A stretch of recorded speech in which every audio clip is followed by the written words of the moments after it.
Hey, we're live Hello, again. hello. Hello. Okay, everybody knows the drill probably. This is Ask Us Anything session with Scott over here and me over there. And we did not prepare anything. It's all about your questions. So start typing questions. Otherwise, we have nothing to do here and we're going to close it right away. So start typing questions. You must have something.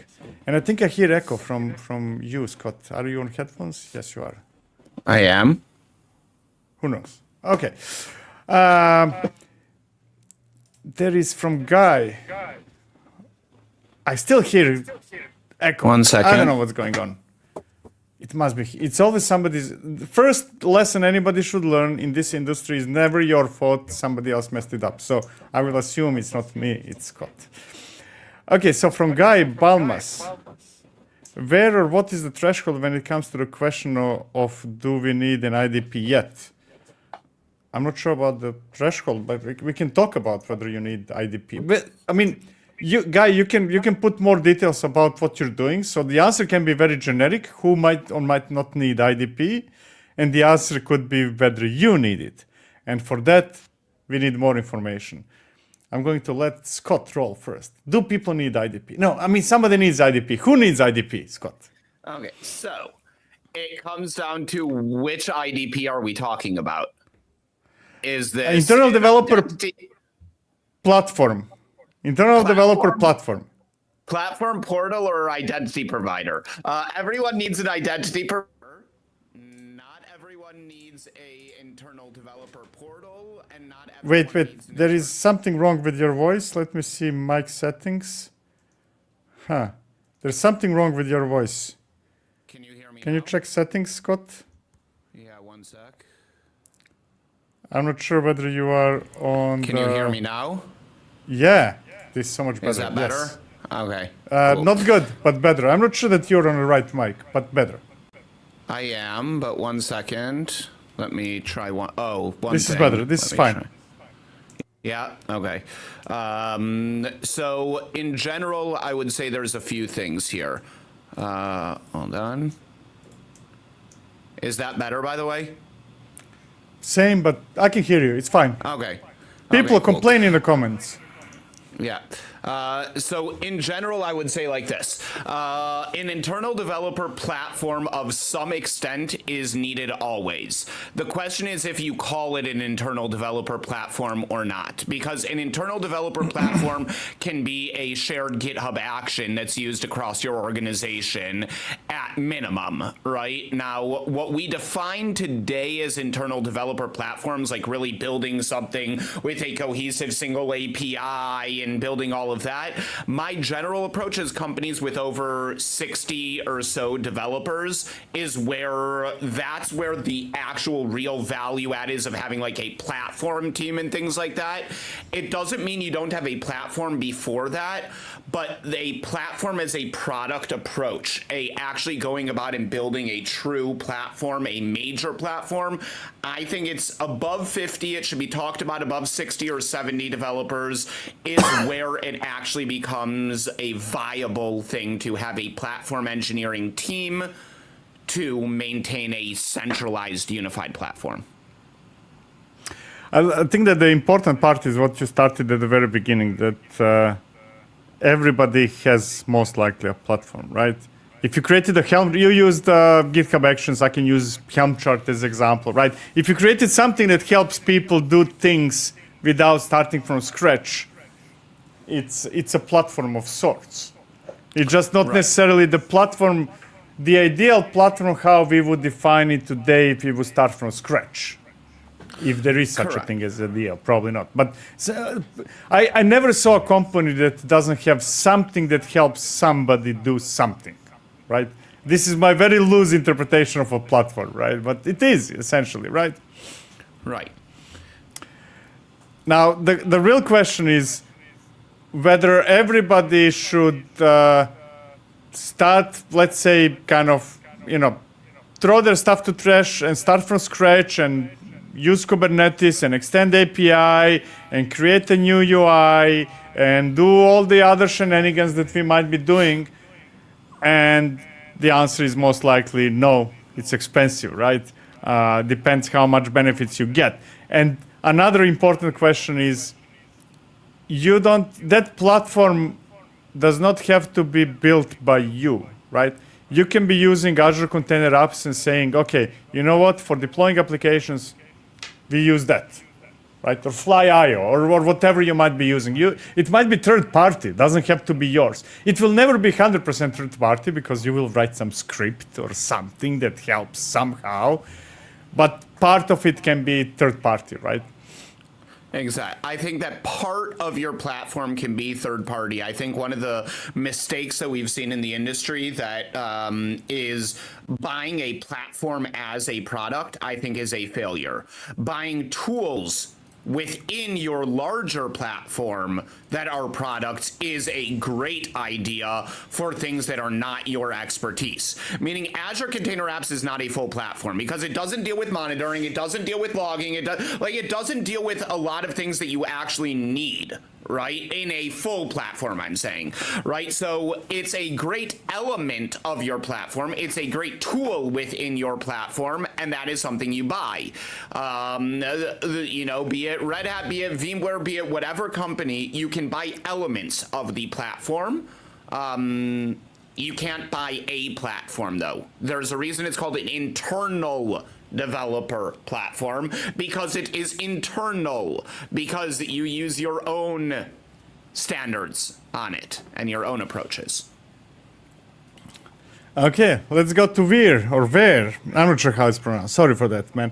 Or girl, I don't know. Team using GitHub with Git LFS with Artifactory instead of storing binaries directly in Artifactory. When asked why, they said GitHub works without internet or VPN, unlike Artifactory. And there is a second part, so developers don't face access, how to handle such team. I'm not sure I understood it. Did you get it, Scott? Yeah, they're using the worst feature of Git called Git LFS for large file systems. Oh, is that the thing? Binaries. Yes. No, don't. Yeah. It reminds me of. I don't know whether you were in that wave when we were discussing should it be Perforce or SVN, and one of the big arguments for Perforce that those days was, oh, I can actually store large files there. Yeah. Right? It's used by video editors as well. It's not only me. Well, that just because you can doesn't mean you should. Now, what I would say is making a change around this will be very difficult, but I don't think that they understand the major challenges, like, and how much easier their life would be from pulling from Artifactory directly. Let's say it was Java or NPM or whatever, and you just point your relevant configuration files, point your POM to pull from the relevant location, or point your package JSON to pull from the right place, and be done with it. Like, stop with weird stuff. But yeah. Here's a question, the part I don't get. It says, when asked why they said GitHub works without internet. Maybe it's self-hosted GitHub Enterprise. But it's still, okay, you mean with internal networking? Yeah. Okay, but in that case, Artifactory can do the same thing. Yeah, you can do self-hosted Artifactory also. Yeah. Still doesn't, okay. Yeah, that answer seems like a cop-out answer on their side, and I don't know. Yeah. It feels like an answer that somebody had 10 or 20 years ago and then sticks to it. It sounds like an answer that, like, they got the security team to allow the firewall rules to Git already, and security team were giving issues of opening up to, like, the public Artifactory. So, like, okay, fine, like, it just works. We don't need internet. It's like, no, they just need to open the firewall rule. But yeah. Okay, pure havoc. The amount of our pipelines have grown a lot over the years. That's normal. It's become hard to track which changes trigger which pipelines. What are the best practices or tools for orchestrating pipeline dependencies? I don't know any. But the pipelines are stored as... So here's the question, whether those pipelines are stored as code somewhere, which makes it easier to kind of find out, or those pipelines are, like Jenkins freestyle jobs that live only in Jenkins or something like that. Then Then I don't know. In general, the best way of handling this is using the CI tools that are baked into your CI/CD, to your SCM solution, to your Git solution. Be that GitLab pipelines if you're using GitLab, be that GitHub Actions if you're using GitHub, be it Git Actions if you're using Git, and or Azure DevOps pipelines if you're using Azure DevOps, because then you get the integration directly in, and it's easy to track from a commit to the action run. But you know, I'm misunderstanding this question, but I that's the first thing I assumed as well. But I'm guessing that the question is not that, because that's so obviously easy. But the question is, okay, we trigger this pipeline, and that pipeline triggers 7 other pipelines, and those 7 other pipelines triggers 57 other pipelines. That kind of, I'm assuming that it's actually pipelines triggering pipelines. And GitHub Actions gives me that as well. I can trigger pipelines, and you get the full visibility there. It's a much better UX there. Now, you can do that in Jenkins, depending on how you call the remote sub pipelines and all of that. It's disgusting groovy, but it can be done. But yeah, like in general, I'd say when you reach a point where your pipelines become a major challenge to maintain, that is a very good point to look at what is new in the CI/CD world, or newer since you started, and think about a migration or a possible trying of something new, and then re-architecting. Because when you move to GitHub Actions, let's say you're using Jenkins, and you now are thinking GitHub Actions, it's a time for you to re-architect. What should be a shared module? What shouldn't be? What should be created as an action? What should be run as a bash script? What should be this? What should be that? You can re-architect things, get rid of a lot of your tech debt, and move to a tool that solves this issue.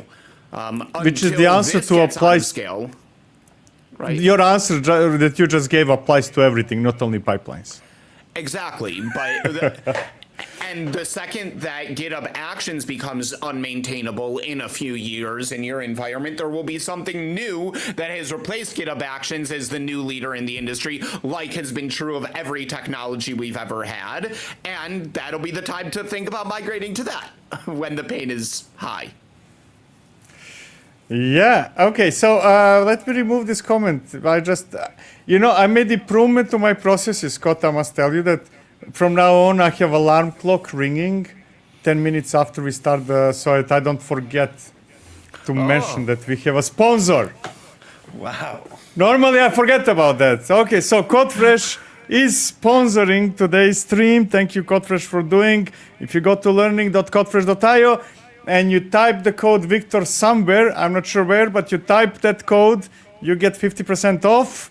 And the reason why you might want to do that, because you might want to be certified in GitOps with Argo CD.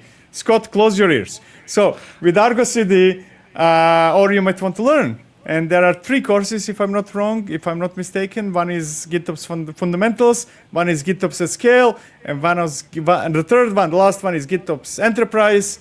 You can figure out everything you will ever need to know about Argo CD and get the paper at the same time. So go there, check it out. Type Victor somewhere when signing up, and you get 50% discount. Thank you, CodeFresh. Yeah, despite CodeFresh being based on Argo CD and everything, thank you, CodeFresh, for sponsoring. Exactly. Now, this is now that there is no serious company behind Flux, kind of like, I'm sorry, Scott, that's the only option left.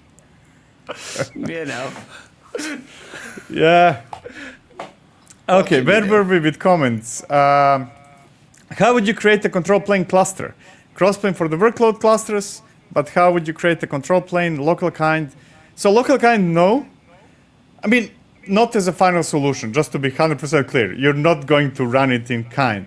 You can run it in kind, and then install crossplane over there, and apply install configurations, and apply composition that will create a cluster, and then move the crossplane over there, and move that same composite resource over there, right? There are potential issues with that because of you might need to actually, you can restore the backup, right? You can back up your kind cluster, restore it in that cluster that you created from crossplane, and then live happily ever after. And from there on, that cluster will manage itself. Exactly. It's not as streamlined, but it is the same idea as if you look in cluster API, if you want to get like an idea of this, the cluster cuddle move approach of cluster API, which is you have a bootstrap cluster that creates your actual permanent management cluster, as it's called in Cappy world, create the management cluster and then pivot the management to there. That's the best approach. It solves the chicken and the egg situation, and you don't even need to do backups. You can do kubectl get, kubectl apply if you want, if you do it in the right order, or just use Valero and do a backup restore and just, use an S3 bucket for temporary transfer, and you're done. Yeah. Now, just for the sake of me not getting fired, I work in Upbound. Upbound is company behind Crossplane, commercial company. You can use control plane, and I think that you get, soon, I cannot talk about it. Soon it will be different. You will wait until KubeCon. But until then, you can get managed control plane over there and then use it, right? Instead of setting it up yourself. Yeah. Check it out. There is no, you cannot use Victor as a discount code though. So. From Noam, hey guys, I'm looking into progressive delivery tools and I'm trying Flagger right now. Any thoughts on it? What other major progressive delivery tools are there? The two tools I know that are most often used, that would be Flagger, you mentioned one. The other one would be Argo rollouts. And I must say, so here's the thing. I must say that I'm disappointed at the industry, to be honest, on that subject. I don't think that those tools or progressive delivery is as widely used as I would have predicted like 5 years ago. By now, I thought that so many more people or companies would be doing it. They're not. And then, the less people use it, the less attention is put onto it. So I'm not sure that those tools are getting as much investment either. Kind of, it's not even a tiny fraction of what Flux and Argo CD are, the attention that they're getting. So it's a bit disappointing, to be honest. And one thing I don't like about those tools, and that might have changed, is that they kind of assume that you're always using a deployment, right, directly, instead of they're not really designed. Not Flagger. Flagger, no. Okay. Care. I'm never sure. I know that one of those two doesn't. Okay, so it's Flagger doesn't. Argo rollouts also used to not allow you to keep a deployment. You had to change deployment to an Argo rollout. That was the thing. Until they made it so that you can now reference a deployment. Exactly. I celebrated that day. That was a good day. Yeah. I didn't care because I was always using Flagger because it's the better tool because it comes from the Flux team. I love Flagger. I think from a functionality perspective, I prefer Flagger over Argo. Personally, Argo rollouts, I like the ergonomics of their API, but in general, they do the same thing. So it really comes down to which you prefer. Just don't go down the approach of like the Sidecars and things like that should not exist anymore, that some people still use for this. Use either Flagger or Argo rollouts. I would say if you have fallen into the cult and use Argo CD, then you should check out Argo rollouts because they integrate nicely with one another. Oh, yeah. If you are not part of that cult or you're not tied to that cult, Flagger is a great solution. It's not that if you're not in that cult. If you're not in that cult, but you're in the other cult, then use the other solution. Or you must be in one of the two cults. No, what if you're one of the 4 people that use Rancher Fleet in the world? Oh, I think that there is no hope for you then. But you should use Flagger then. It's like I believe you should always use Tecton unless you are an Argo groupie, at which point use Argo workflows, right? Tecton is a better technological tool, I believe. From its architecture, it's more flexible. But if you are part of the cult, then, join it completely.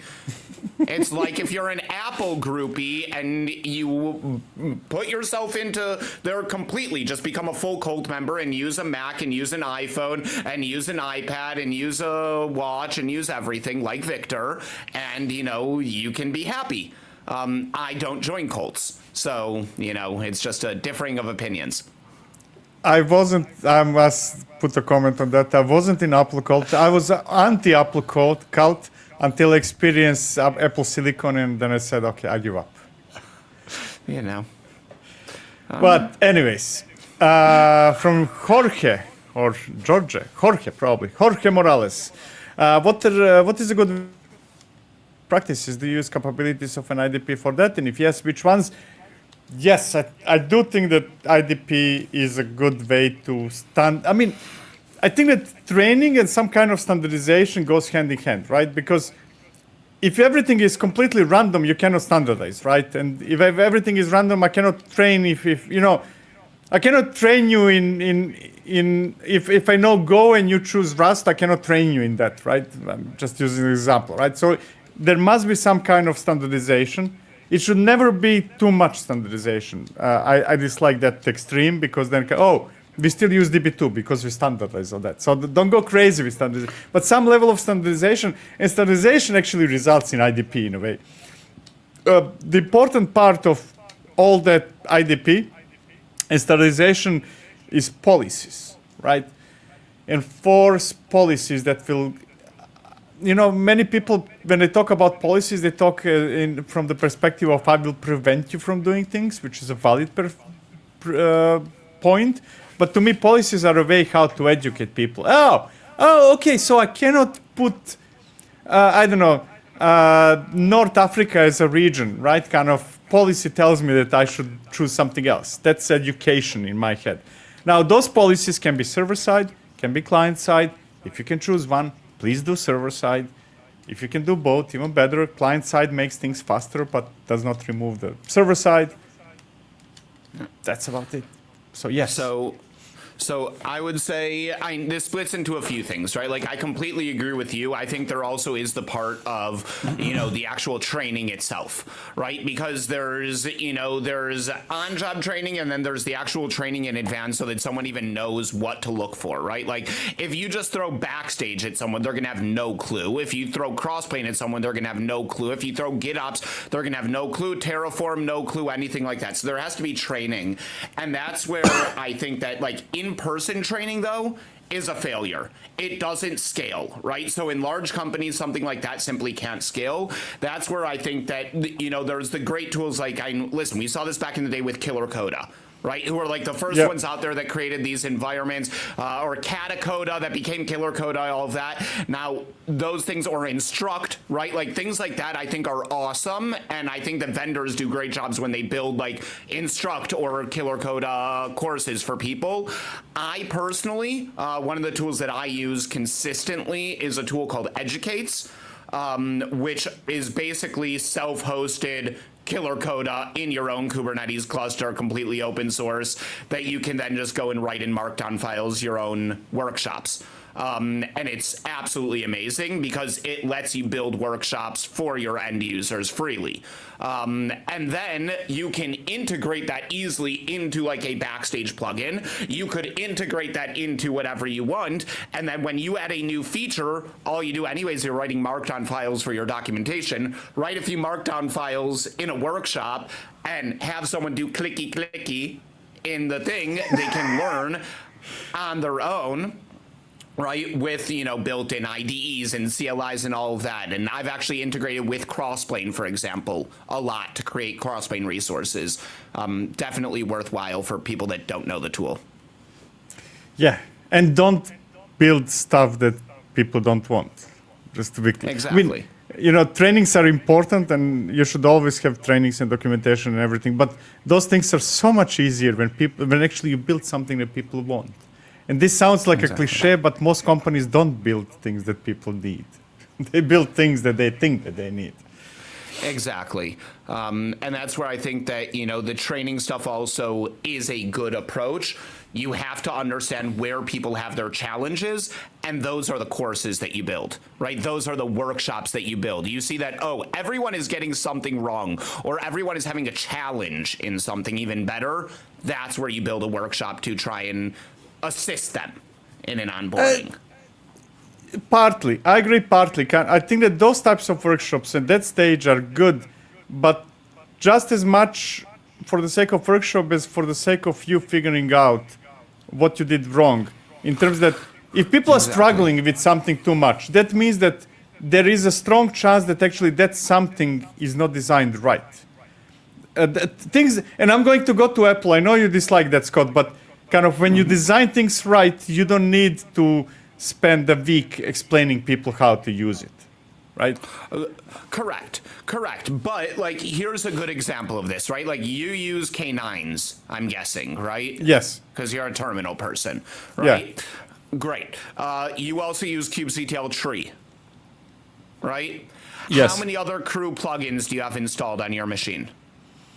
Not much, maybe 3 more, I don't know. Okay, I have about 27 crew plugins that I use on a daily basis. I almost don't use any plain kubectl commands. It's almost all through plugins that do better jobs of things. Like kubectl get all plugin that actually gets all, instead of kubectl get all out of the box that does nothing. Right? Like, so all of those things, if you build standards and you want your teams to know about all of these tools, right? You could throw together a wiki. And and put some print screens in that, or you could build a workshop where someone like handy Kubernetes tools. Yes. Boom. Like instead of making the person do all the research that it took you to figure it out, like just make it easy for someone to create an ephemeral environment, test it out, see you later, have a nice day. Oh yeah. Okay, so from Marco, if you need to run some kind of workspace for thousands of users, Dockerized would use Kubernetes. Or some AWS service option. EKS clusters seem too hard to manage, plugins, Hadoop networking. Some kind of workspace for so I'm guessing that this is more like in workspace for training. Is that how you interpret it, Scott? Rather than... Yeah, I would think so. Right, like some dev environment / or training or whatever it is. Yeah. So I'm not very familiar. Does even AWS have serverless option that is not a function anymore? They have, well, our favorite one that just changes one letter from EKS. ECS. Oh, don't, please. Don't. They have, what is it, Beanstalk also? Or, they have tools. But I would use Kubernetes. The answer is I would use probably, if it's for training, I would look into, this goes back to that previous question, I would use something like Educates, which is just a platform to bring something up. If you needed like full Kubernetes clusters, that's a whole nother story. If you just need like a single container, use it. But what I will say, do not use VPC CNI. Use a internal CNI so that you can run more pods on a node. Because if you're running thousands of users, good luck with the price of EKS. But I wouldn't be sure that if you have thousands of serverless something that would be cheaper. Just that's why I said that's why I said run on EKS, but without VPC CNI, with like Calico, so it's not routed pods within your VPC, and then you don't have the limitations of pods per node that you do with the numbers of ENIs, and it would be easier. But I feel that also this question is a bit misleading because when somebody says EKS, okay, so I can, option number 1, use serverless something in AWS, cool. Option number 2, EKS clusters seem too hard to manage, plugins, add-ons, networking, right? That's comparing apples with oranges. Yeah, you can go crazy with Kubernetes, but then you're entering into feature set that doesn't exist in the alternative you're considering in serverless, right? If you're talking about just kind of spin up a cluster that is with EKS control, right? Yeah. You don't have to deal with zillion of plugins and add-ons and networking. It might not be the choice that Scott would choose or me or somebody else, but it's not really hard if you don't go crazy. But if you go crazy, then you're getting features that don't exist in the alternative, right? And so it's not the right comparison. Right. And especially today with EKS auto mode, you don't need to care about anything, basically. Yeah. I mean, you might want to care, but then we are talking about special feature set that goes beyond the alternatives anyways. Exactly. Okay, Scott, what's your view on Grafana Mimir? Do you think Thanos is still relevant? I'm throwing it to you right away. Yeah, so I have not used Grafana Mimir. I will say that haven't either. I will say that Thanos is still relevant for a few use cases. One, all of Grafana's things are a GPL license, so some companies that's an issue. It's not for me. I love Grafana's tools. I'm just throwing that out there because that can be a reason, and Thanos is Apache license, so there's, those reasons. The other one is that Thanos Sidecar is still in the Kube Prometheus stack, which is the de facto standard way of deploying Prometheus today. So the answer is that as long as that is the standard that comes out of the box, that's what people are going to use. It's like, why are people using Ingress and not Gateway API? Because every single Helm chart that exists on planet Earth still has Ingress in it and not Gateway API. When that changes, the industry will use Gateway API. When all of a sudden Gateway API is an availability in the upstream Helm charts from Bitnami and the sorts, that'll happen. The same thing here. So maybe Mimir is amazing. I don't know. The only ones that I've used Victoria metrics before. I've used Thanos. I've used Cortex. My personal favorite for any of that is Thanos. Thanos is also a the first bit one I did. painful to begin with. Yes, to figure bit... out how to deploy Thanos correctly and all of that can be a challenge, but afterwards it works really well. Okay, so from, I cannot pronounce, Singaravelan, I'm guessing. Multiple cloud, Kubernetes cloud, on-prem centralized access via browser-based SSO ensemble integration on-prem open source tool. I don't get it. You get it? It sounds more like a statement. An Maybe SSO or SAML integration open source tool for multi-cloud and Kubernetes for on-prem, all of that access. If the question is what tools exist from the open source world for this, the answer is for SSO, Keycloak. With something in the back end. I personally prefer Dex, but it doesn't really do SSO like it can, depending on what backends you use. But Keycloak, I just find a nightmare to manage. I don't like managing Keycloak. I hate it. I hate Keycloak. Yeah. Okay, but from an open source perspective, it is the most feature-rich option that you have out there that is open source today. Integrates well with Kubernetes, integrates well with, whatever you need. Once you have it set up, it works well.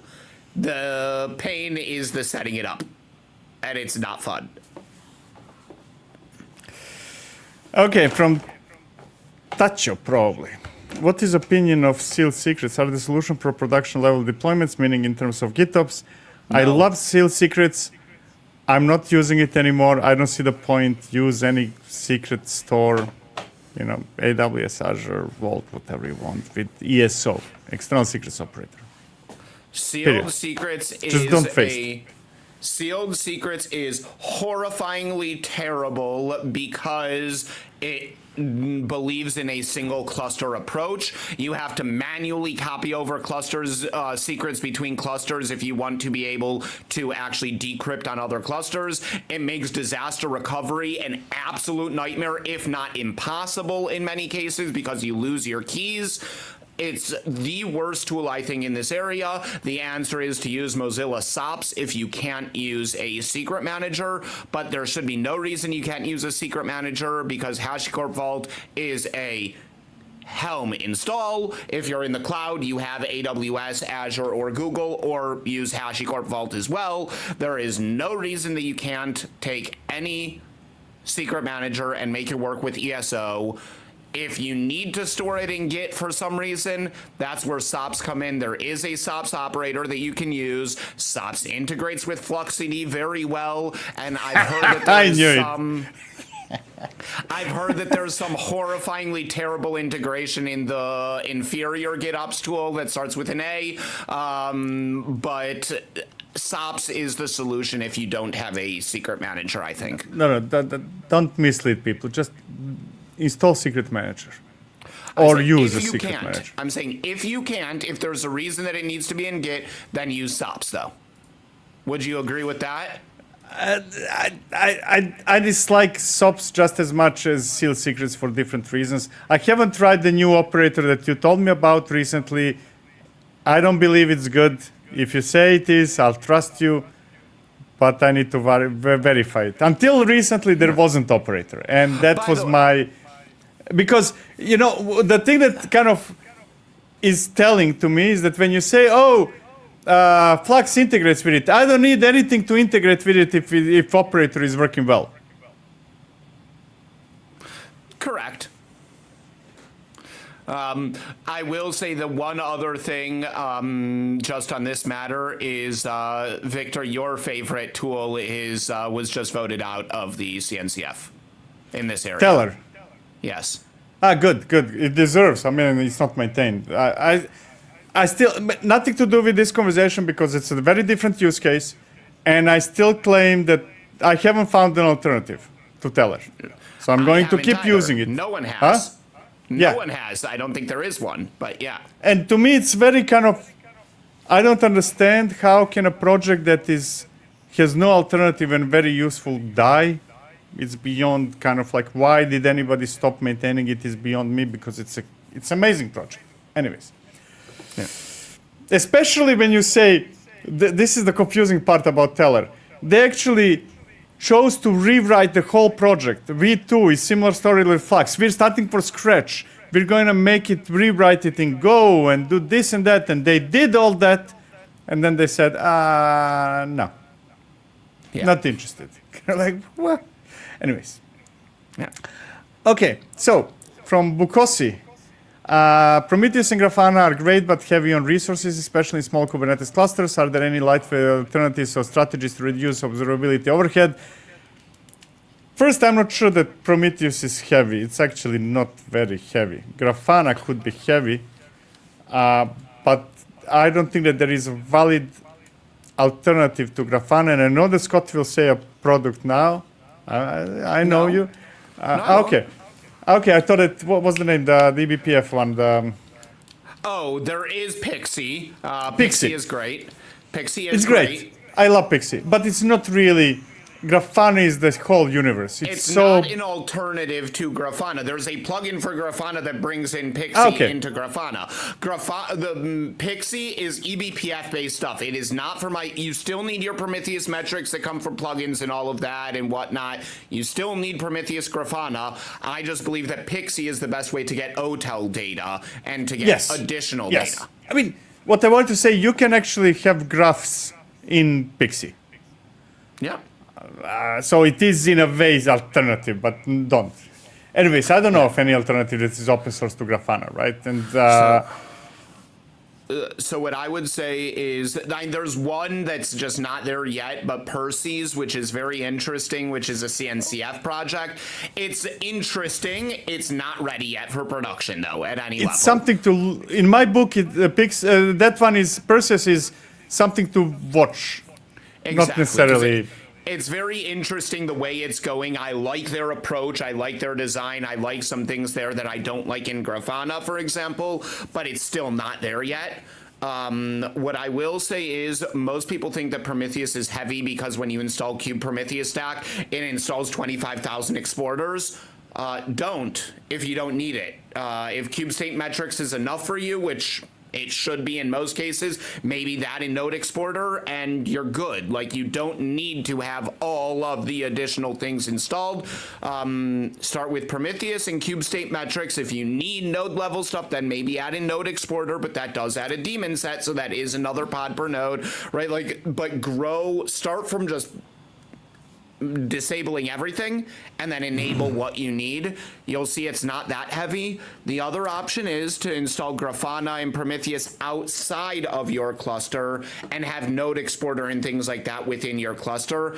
I personally believe that Grafana can be out of the cluster, but Prometheus should be in each cluster. No, Grafana, especially if you have multiple clusters. Grafana. Especially if you have multiple clusters with multiple Prometheuses, yeah, central Grafana is definitely a good idea. But I always found Prometheus running outside of the cluster to be more complication than benefits. That's why I said I personally believe in Prometheus locally, although you can do it externally, right? But I like Prometheus in the cluster, and I like Grafana in a centralized Grafana for all of my clusters to connect to. Okay, Veer. Project has 6 sub-projects depending on main one. Team uses one repo with separate branches for each sub-project. Am I reading that correctly? Yes, you are. Suggesting to use separate directories in same repo and follow GitHub flow. So, if your only alternative is to use different directories instead of different branches for different projects, go for it. If that's your only option, kind of like, Yeah. I never even saw the combination where different branches are different projects. That sounds.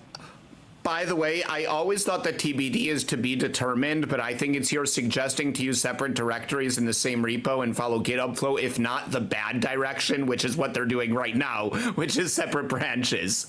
TBD is the bad direction. That is horrible. Separate branches that cannot merge into one another at any point. Whether they do or not is a whole nother question with like release branches and things like that. But the fact that they can't merge to one another because they're completely divergent, what benefit does that give me over having separate repos? It just makes things a million times more complex. I was getting there, kind of. That's why I said if there is no alternative, go for directories.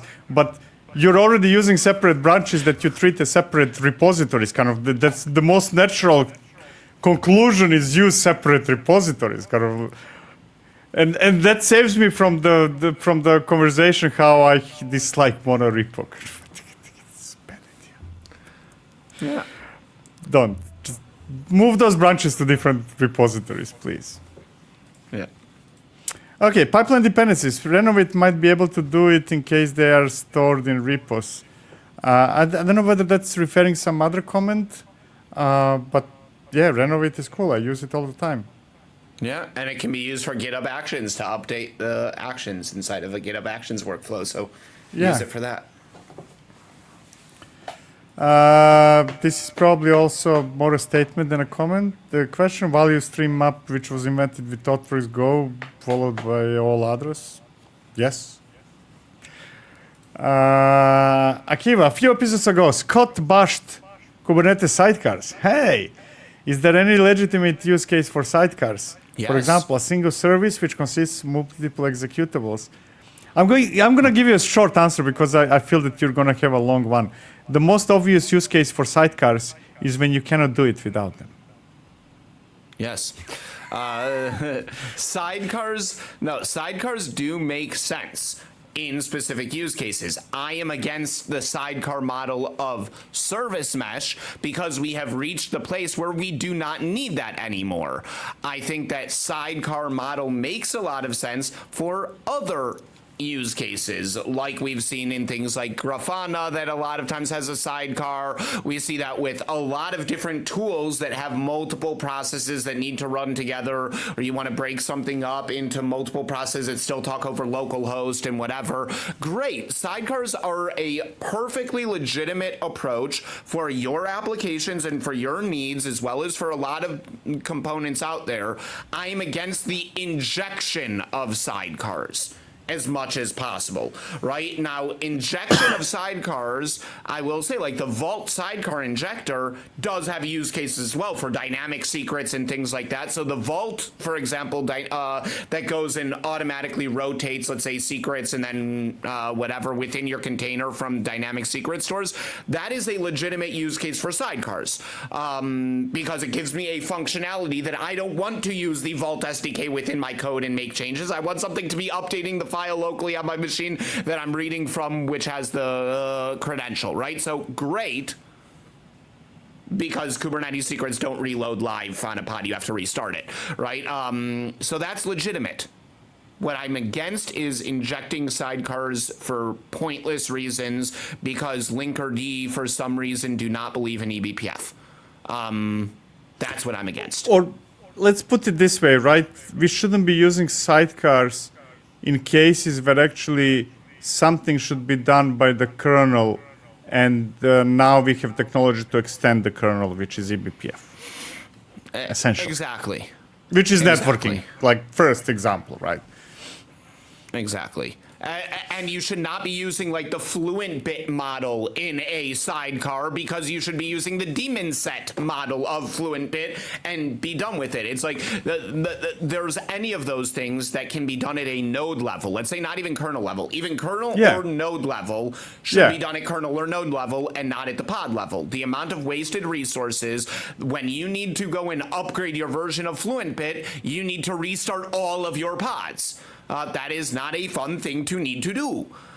So don't do it. Install daemon set. Ognian, I think. Is it a valid approach to use Object for transforming a Terraform-based cloud landing zone to crossplane-based one? I can interpret this in many ways. It can be object providers. Then the answer is you should use them. They're mostly okay. If the question is whether you should use object in terms of Terraform provider, I think yes as well. What I see very often is that people would move Terraform to Terraform provider from object to the cluster and then start chipping away. You know, it's lift and shift and then refactor type of situation. So yes. Yeah. What doesn't make sense to me here is that Terraform-based cloud landing zone is typically a module that you do in Terraform, and Object has nothing to do with that. Oh yeah, I don't know what. My brain ignored that part. I'm not sure what it is. A cloud landing zone is typically a module that you create, or set of modules that help you go and like create, let's say, base infrastructure, the account, the whole setup, all of that in there. You can do that in a composition using managed resources from providers that may or may not be object-based providers. But object is relevant to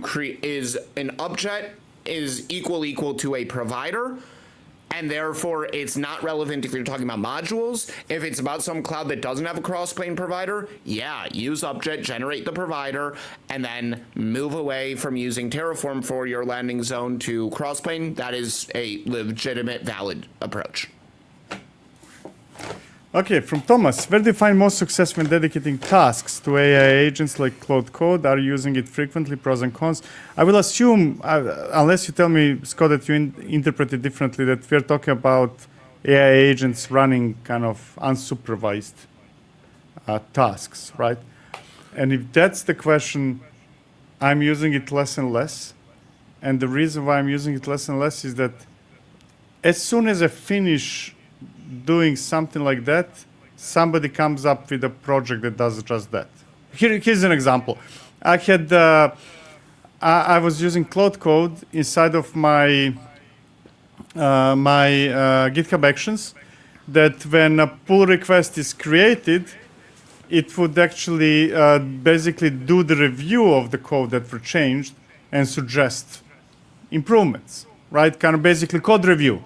Not necessarily that excludes humans, but hey, Cloud Code, review this thing now. And then I stopped using it because then GitHub Copilot released maybe a week ago.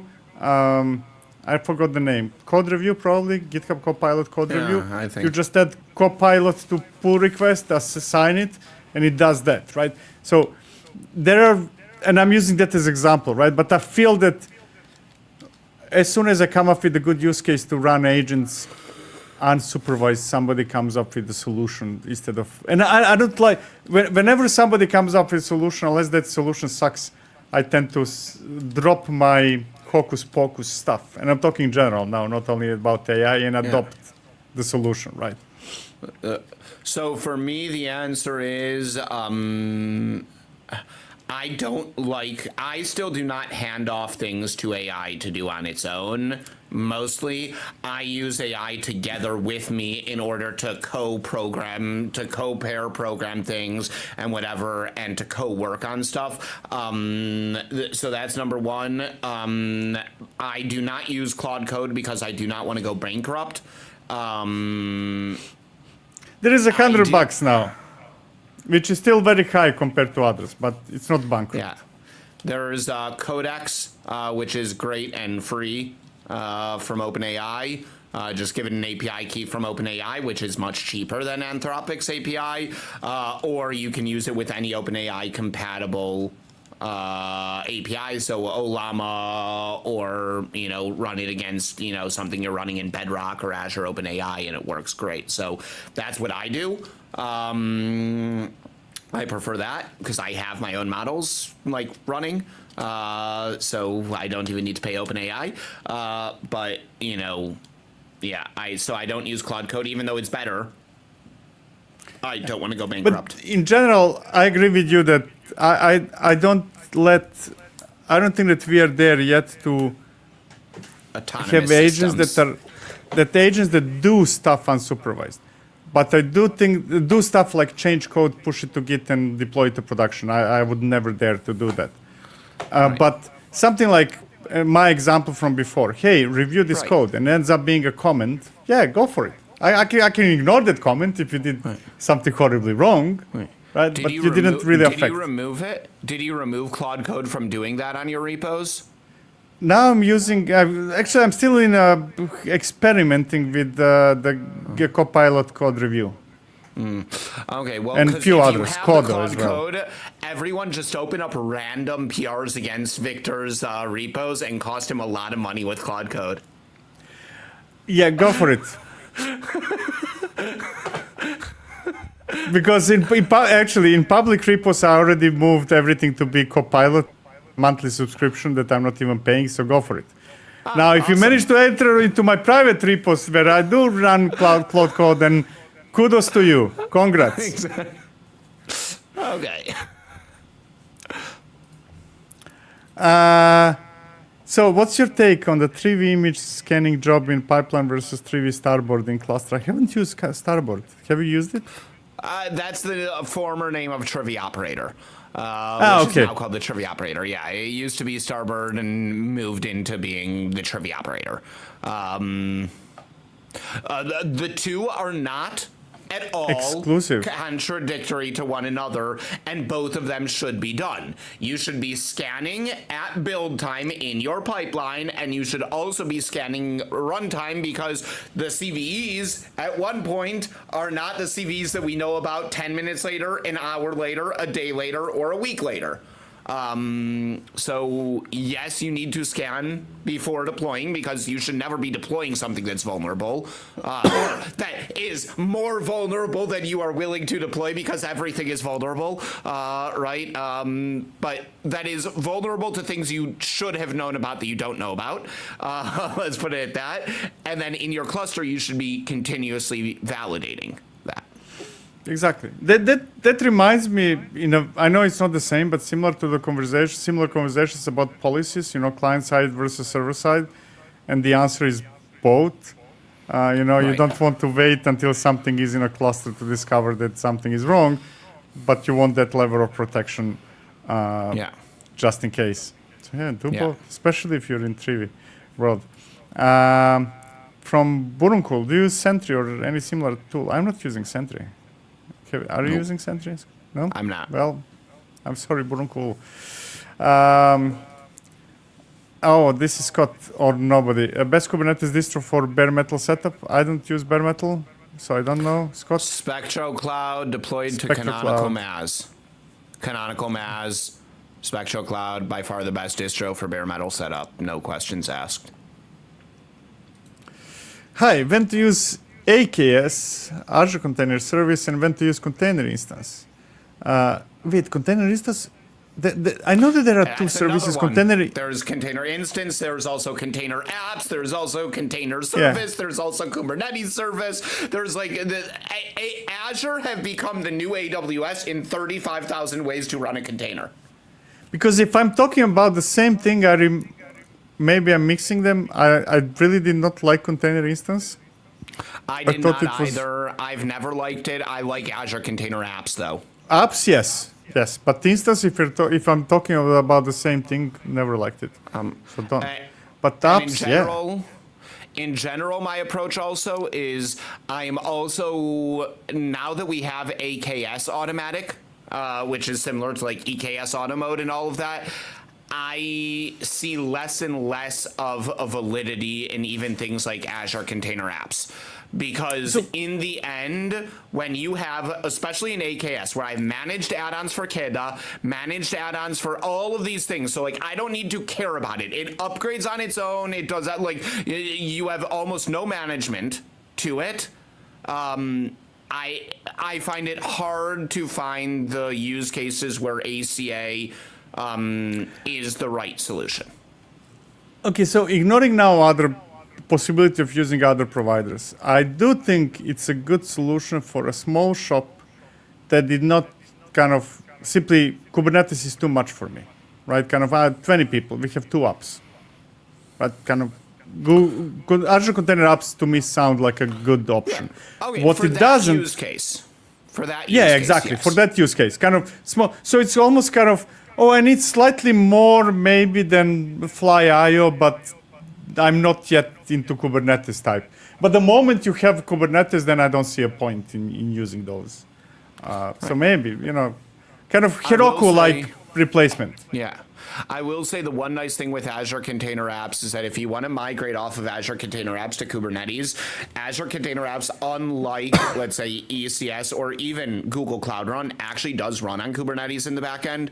And the nice thing with it is if you they actually have the ability in Azure Container Apps to run like managed or to run Azure Container Apps on an AKS cluster that you provide. And so you can provision, what I have done before is you can provision an AKS cluster when you want to migrate off, create an AKS cluster, deploy ACA onto it, just target your applications onto that new ACA environment, and then you have all the Kubernetes YAML manifests of exactly how your app was running, take those out and apply them to like your own Kubernetes cluster and you're off of ACA. So like it's easy to migrate off. As well is all that I would say there. Don't be worried about migrating off of it. Same thing with Google Cloud Run, basically, because you do have the Knative compatible API. ECS, never use it. No, don't. We have from Vit. Thank you for your great content. Thank you, Vit. Really appreciate it. Thanks.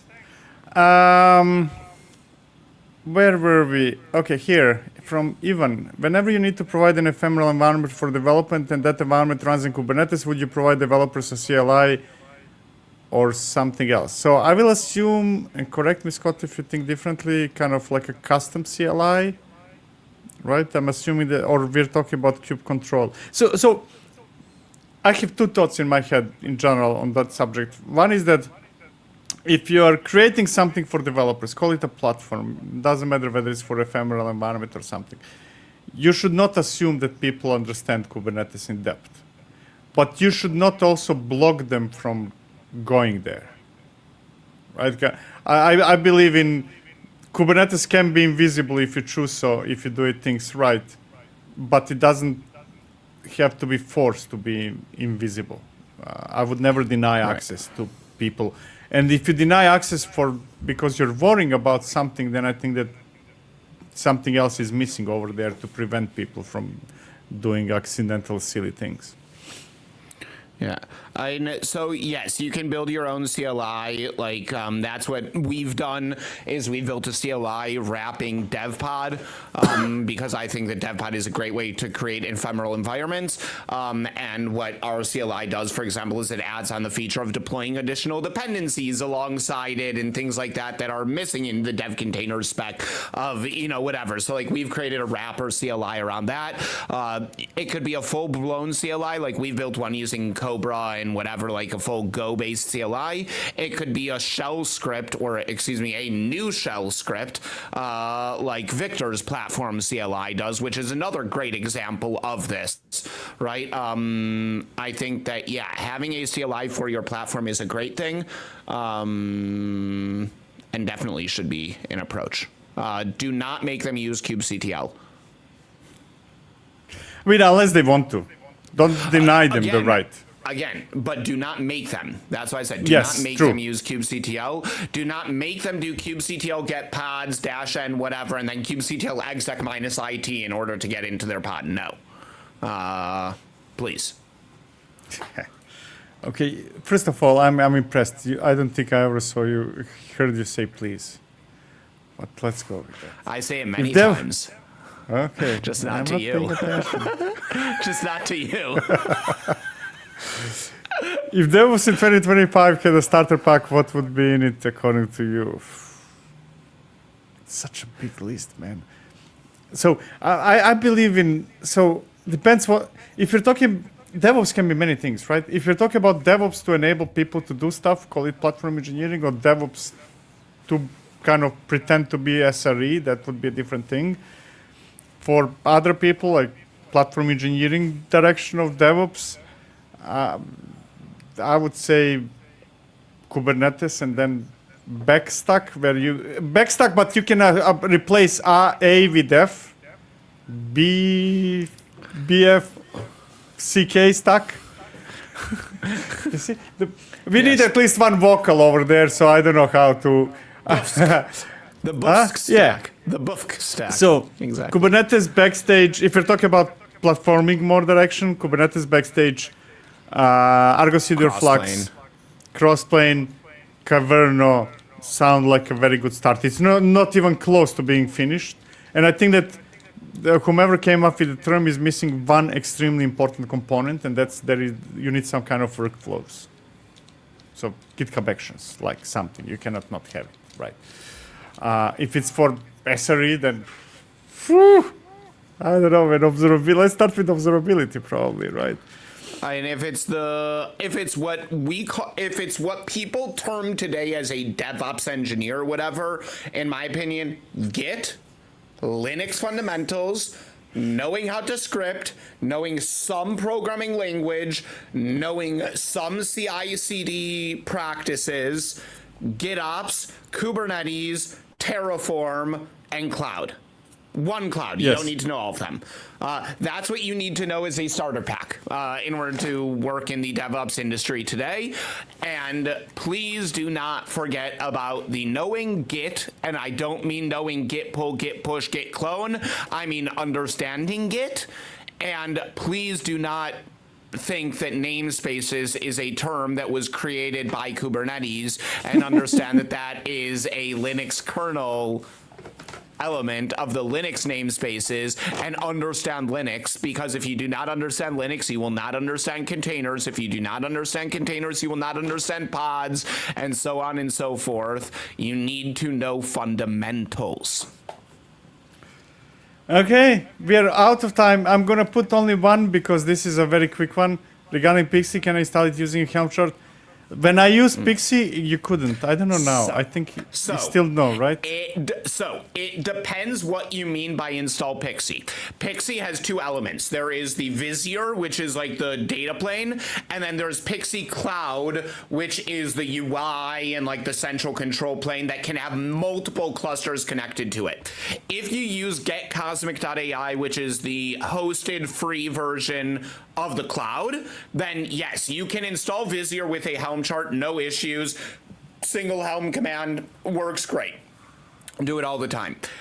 To deploy the cloud, the answer is it is a mixture of Perl scripts, sed, Git checking out of specific commits, customize, mkcert, really ugly.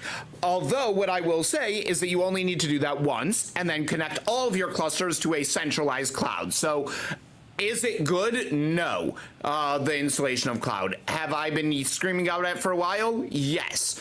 Is it the end of the world when you only do that once and then all of your other clusters connect to that single environment? It's not the end of the world. It's not good though. I wish there was a Helm chart for that, but for every cluster, the answer is no, you don't need to, because you don't need to install cloud in every cluster. And with that, we are done for today. There are a couple of unanswered questions. I'm sorry to those who asked. Come next week and we'll go through them. Just be fast and then put it on the top. Thank you, everybody. See you next week. Cheers.